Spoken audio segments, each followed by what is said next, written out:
హర్యానాలో ఆప్ను ఓట్ కట్టర్గా బీజేపీకి ఉపయోగపడుతోంది అని కాంగ్రెస్ ఆరోపించినట్లు కాంగ్రెస్ పార్టీ ఓట్ కట్టరు బీజేపీకి ఉపయోగపడుతుంది అని కేజ్రీవాల్ వాదన.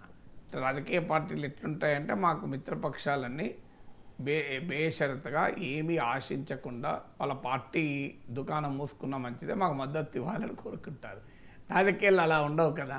సో ఆటోమేటిక్గా ఎప్పుడైతే అవగాహన లేకపోతే సాధారణంగా అన్ని పార్టీలు పోటీ చేస్తాయి.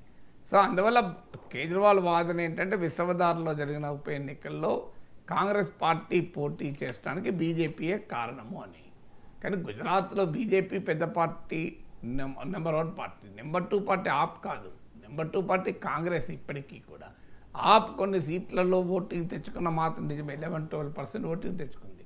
సో ఆప్తో పోలిస్తే కాంగ్రెస్కు చాలా ఎక్కువ ఓటింగ్ వచ్చింది. అందువల్ల కాంగ్రెస్ పోటీ చేయకూడదు అంటే ఎట్లా సాధ్యమవుతుంది?